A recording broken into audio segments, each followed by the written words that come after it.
Because of this, there is an impediment. So I've been constantly speaking about this. In the next 15-20 years, if you don't awaken spiritual process, maybe in another 30 to 40 years' time or maybe 60, 70 years' time, 90% of the human population will be on chemicals. To be healthful, they need chemicals. To be peaceful, they need chemicals. Yeah. To be joyful, they need chemicals. To be ecstatic, they have ecstasy. So once 90% of the population is on chemicals, then you can't talk to them. Those who are chemically on, you cannot Yes. talk to them because there's no point, there's nobody to talk to there. There's Yes. nobody to talk to because they have become Yes. slaves of what they consume. It's very difficult to talk to them.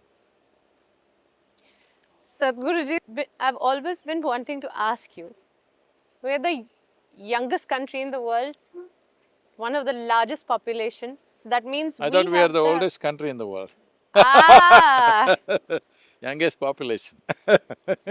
well said, well said. So, we're the youngest in terms of age right now, present day age. We have a whole population which is young, under the age of 35. With young kids, we're all rooting for education. But in our education, modern education, we're not bringing our children closer to Kashi or to learnings of spirituality. We are actually taking them very far away. So are we not setting ourselves up for disaster? Oh yes, of course, we fought to get the English out, but now everybody is going to London for education. Because we have set it in our mind, somehow Western civilizations are superior. So how do we arrive at this? Simply because economically they're doing better than us. That's all. But when they came here Yes. 250 years ago, They… we were doing way better than them, we forgot that, right? So when Mahatma Gandhi, this is also 150th anniversary just coming in a few days, when Mahatma Gandhi was asked, what do you think about Western civilization? He said, it's a good idea. So what is the truth? Tell me No, the no, truth. we are mistaking economic prosperity for superiority, which is a very wrong thing. That is what is significant about this culture. See, there are people sitting with this tiny little temple. Oh They… yes. they don't aspire to be like you. They don't care. Because they don't think this is superior, they just say, okay, that's your way of life. So right now they are happy, doing their mantras, touching the Ganga, being with their deity, they're just happy. Yeah. Because they don't think economic well-being is superiority. Hmm. Somewhere we have misunderstood economic superiority, which may come with all kinds of dastardly acts, not always, but many nations have become rich by doing terrible things to other nations, all right? Yes. So, if we think that is superiority, then we are condoning all those activities. All that activity of enslaving other people, destroying other cultures and nations, doing all that is perfectly okay the moment you think economic superiority is really superiority. It is not superiority, it's just that they're living with more, they're living less with more. You could live more with less. And what you said I understand so well, and yet… And yet, because the English left only 72 years ago, but Yeah. slavery is not left from our minds. Yes, we're still running to schools which teach See, you only walk around English. and see, in Kashi there are many people, but if you walk anywhere into any room, any conference, I'm the only Indian-looking person. Yeah. And they think I'm weird, because they are all wearing suits and ties in 40 degrees temperature and they think they're smart. So when is this going to… when We're is all this going working to to change change? that, we're all We're all working to working to change change that. that. So, yes, Yes. it is just for the youth, you don't force them, you explain to them, in this weather, what's the best thing to wear? So I think today's generation is slowly turning around a bit, but still there is a whole lot of generation who still think being Western is modern. Western is not modern. We are not against the West. It's all right. You want to do certain activity, you want to do certain things, certain clothes may be fine, certain way of approaching it may be fine, but it is not necessary everything has to be done this way or that way. I do not look at the world as east and west. The question is, are we handling our life sensibly or not? This is all that matters to me. I am not attached to this culture or that culture. But it's very important for a human being that we handle our life intelligently. I'm still trying. It takes a long… I don't know, it takes a lot of… You're bombarded with a certain kind of information for like 15, 20 years of your early life. Then you realize that the truth is somewhere else. Then you try to transform. I'm halfway through my life. See, the fundamental flaw is in this. They made you believe the nature and the structure. Have you ever felt like your own mind is working against you? Days that start with a fog of confusion and end in mental fatigue. Your thoughts scattered, your focus fleeting, your inner world a storm of noise. We live in an age of information, yet feel a deep lack of clarity. We chase endless stimulation, yet lose our connection to our own innate intelligence. But what if I told you there's a path, a way to unlock the full potential of your mind, to cultivate sharpness, and to find profound inner stillness without retreating from the world? Thousands around the world have walked this path, guided by the timeless science of yoga. Many started exactly where you are, feeling mentally stuck, overwhelmed, and searching for a way to expand their own capabilities. They believed their intelligence was a fixed trait, a limit they could never surpass.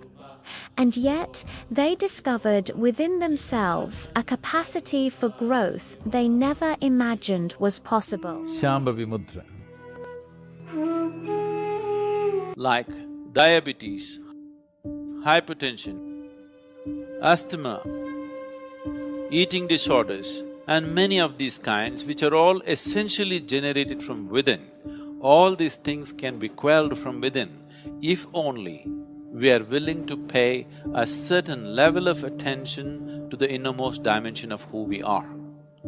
Inner engineering is a powerful process of approaching the inner core of who you are in a scientific manner, and this is definitely a way to create a healthful life. Now, that same transformative power is available to you right here, right now, through the profound wisdom shared by Sábio. The journey begins with a simple, yet revolutionary understanding. Your brain is not a static object. It is alive, dynamic, and capable of remarkable growth. Recent scientific studies are only now beginning to confirm what the yogic tradition has known for millennia. Through dedicated and precise practices, you can literally grow your brain, enhancing its function and expanding your intellectual and perceptual abilities. Imagine a daily practice, just 21 minutes of your time, being the catalyst for a monumental shift. Within just a few months, this small commitment can bring about a significant improvement in your mental clarity, your sharpness of thought, and your overall intelligence. So, something that I particularly noticed is how comfortable I am within myself. My insecurities seem to have reduced a lot. My relationship with others also had improved significantly. I think I became more inclusive than what I was before. Up until Shambhavi in January 2021, I've just been living with pain in the body. The first result I'd like to point out about Shambhavi Kriya is that it's had a tremendous effect on my physical well-being. Somehow, some way, I don't know the science behind it, but it's keeping me free of pain. Being able to sit without noticing my body for long periods of time, that has just had tremendous impact on my mental and emotional stability. Took inner engineering. Like I said, this is a This is not a mystical promise. It is a tangible, verifiable outcome of applying a powerful inner technology. The yogic sciences offer a direct method to engineer your interiority, to cultivate a mind that is not a source of turmoil, but a brilliant instrument of perception. At the heart of this transformation lies a practice of immense power and antiquity, Surya Kriya. While many are familiar with Surya Namaskar, which is a beautiful salutation to the sun, Surya Kriya operates on a much deeper, more fundamental level. It is not merely a physical exercise or a gesture of reverence. It is a potent spiritual process designed to activate the inner sun. What does this mean? Within your own system lies a reflection of the grand cosmos. The sun, the source of all life and energy on this planet, has a correspondent within you, the solar plexus or Manipura chakra. Surya Kriya is a meticulous and powerful practice that systematically awakens this inner solar energy. Shambhavi Mahamudra, just a simple practice for 21 minutes increases brain function and neuronal regeneration. This means as you grow old, you will become more intelligent. Usually young people think you're getting stupid. Yes, your brain is actually growing, you understand? It's getting better by the day. Now there is scientific evidence. We always knew this, but today a meter has to say it. If a man says it, it's not true. If a man says it, it's doubtful. But a meter has to say it. Now the meters are saying it. The meters are saying your brain is actually growing by doing a simple 21-minute practice. And you don't believe the meter. You just do the practice for 3 months and see, you will see how clear and how smart your mind is suddenly. Surya Kriya is a powerful process of activating the sun within you. When I say activating the sun within you, sun is in every aspect of whatever you see on this planet. Fundamentally, it is a solar energy which is driving life on this planet. So when we do Surya Kriya, we want to generate that energy within the system. There is a cousin to Surya Kriya, which is a Surya Namaskar. Surya Namaskar is a kind of practice that evolved out of Surya Kriya. Surya Namaskar is largely a way of saluting the sun, but Surya Kriya has more spiritual intentions. Surya Kriya has more powerful connotations attached to it. When this inner sun is ignited, it brings a profound balance to your entire system.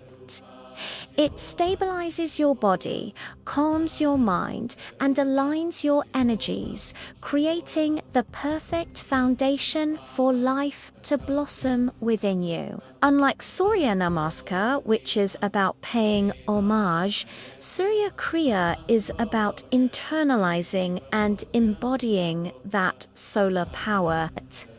It is a way to generate a stable, lasting source of energy and light from within, sustaining and nourishing every aspect of your being. This awakening of inner energy is the key to unlocking your true potential. When your system is balanced and energized, your mind naturally becomes clear and incisive. The fog lifts, the mental chatter subsides, and you are left with a profound sense of presence and capability. This is the state where intelligence is not just about processing information, but about profound perception and insight. Finally, and perhaps most importantly, Sadhguru reminds us of a fundamental truth that underpins this entire journey. The grace of yoga is always present. The grace of yoga is always upon you. Just keep yourself open. Keeping yourself open means keep your normal concerns aside. Who is thinking what about you, what is happening, what is not happening for you? Just leave that aside. You're breathing, you're alive, this is the greatest thing. Become available to the grace of yoga. This will become a fantastic thing. It's not far away, it's within you. It is a boundless, ever-available force, like the very air we breathe. It is not something we must earn or strive for in a desperate chase. Our only task is to make ourselves available to it, to become open and receptive. This requires a conscious decision to set aside the burdens we carry, our worries about what others think, our anxieties about the world around us, the endless loops of our own thoughts. It means cultivating a state of simple, willing openness. The Academy is an online platform designed to guide you on a journey of balance and self-transformation.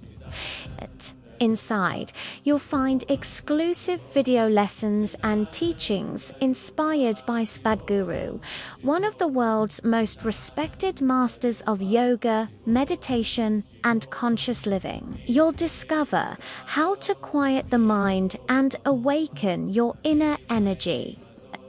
How to nourish your body with awareness and vitality, and how to bring spirituality into your daily life, even amidst the noise of the city. These teachings have already transformed millions of lives across the planet. Entrepreneurs, artists, parents, professionals, ordinary people who rediscovered the joy of simply being. Because yoga is not just exercise, it's a science of inner alignment. When practiced consciously, it reorganizes your body, mind, and energy. For less than $20 per month, you'll have unlimited access to all content inside the online Yoga Academy. You'll receive yoga practices for beginners and intermediates, guided meditations to calm the mind, teachings about healthy eating and conscious living. New exclusive lessons added every month. You can watch anytime, anywhere, at your own rhythm, in your own space. No rush, no pressure, only presence. Maybe this is the sign you've been waiting for, a gentle reminder that it's time to take care of yourself, to turn inward, to reconnect with the essence of who you truly are. Click the link in the description of this video or visit our channel's homepage and join the online Yoga Academy Wise Guru today. We're available only 100 vacancies, and the first 10 people to sign up will win 3 ebooks from Sadhguru. So register now by clicking on the link that is in the description of this video.